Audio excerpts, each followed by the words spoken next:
It's been over 3 years since the war in Ukraine began. Both Russia and Ukraine have suffered over 1 million casualties, millions of their best people have fled abroad, and the economies of both countries have been absolutely hammered by the war. But we could see an end to the Ukraine conflict fairly soon. President Donald Trump's administration is moving quickly to negotiate with Vladimir Putin to end the war. While Europe is certainly shocked and angry, India is likely to be feeling pretty good about this outcome. Right from the start of the war, India said that fighting wasn't going to resolve the conflict, and a negotiation was inevitable. It also kept up a fairly consistent policy, which is don't pick sides, since both Russia and America are vital partners. That policy seems to have broadly worked out, since India has a good equation with both Donald Trump and Vladimir Putin, something that very few countries in the world can say. So here's the big question. Did India get Ukraine exactly right? That's the question we're going to answer in this episode of Threadbare.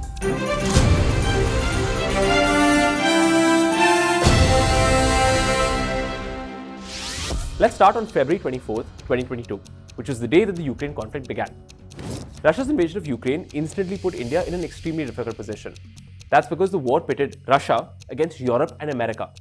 Now, India has had a strong relationship with both sides. India's biggest strategic achievement over the last 20 years has been the total transformation of its relationship with the West. Western investments have helped develop India's economy, millions of Indians live in those countries, and the rise of China has pushed India and the West together. But India also has a strong historic relationship with Russia that stretches back to the Cold War. Defense, nuclear power, space, and energy, you name the field, and chances are that India and Russia are working on something together. India recognized that the strategic trust that it has built up with Russia is very rare in international politics, and it was clear that it would fight to keep it.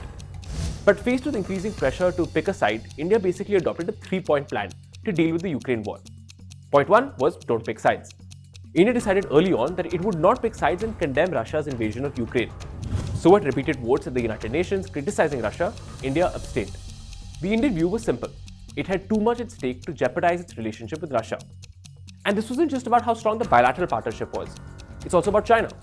Over the last 30 years, China has become one of Russia's closest partners because of their shared problems with America and the West more generally. So if a solid friend like India condemns Russia for its invasion of Ukraine, Moscow might feel increasingly isolated in the world.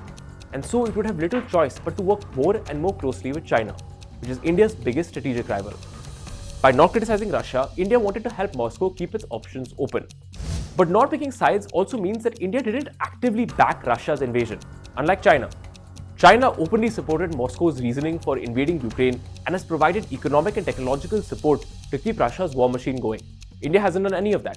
And it's also stressed that countries need to respect each other's borders, and it also backed an investigation into alleged Russian war crimes in Ukraine. There was also Prime Minister Modi's famous comment to Russia's Vladimir Putin about this not being an era of war.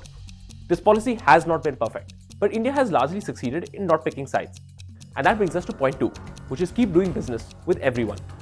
After not picking a side, India worked hard to make sure that Ukraine did not disrupt any of its important partnerships with either the West or with Russia. India's argument to countries, particularly in the West, was that Ukraine was just one issue in their partnership, and that India's real value was as a partner in the West's and particularly America's policy to resist the rise of China. So the Ukraine war, while important, was not worth breaking friendships over. Point 3 was pushing for a negotiated solution. Since the war began, India has been pretty clear that the solution to the conflict cannot be military. And this isn't just an assessment about the relative military strength of the West or Russia. But more generally, India knows that the conflict over Ukraine is a toxic mix of history, culture, and politics, with each side feeling angry and betrayed. The only real solution is for various parties to sit together and hash out their differences. And so India kept pushing for this exact solution during Modi's visits to both Moscow and Ukraine, when he met with Vladimir Putin and Volodymyr Zelensky. So did this 3-point strategy work out? Well, India's former ambassador to Russia, Pankaj Saran, says yes.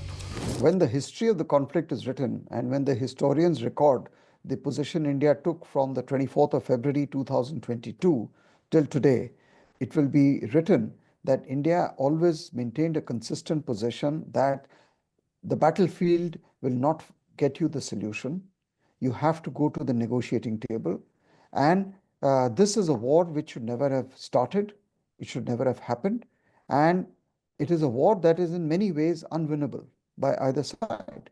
So I would agree completely that this is a vindication of India's position. And I would also further add that as the war progressed over the last 3 years, there was increasing understanding and acceptance of the Indian position by all sides.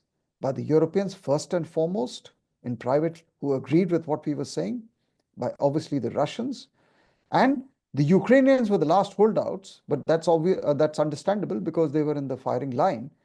But even sections in the United States were agreeing, and there were sections in the United States who were speaking the same language as we were doing.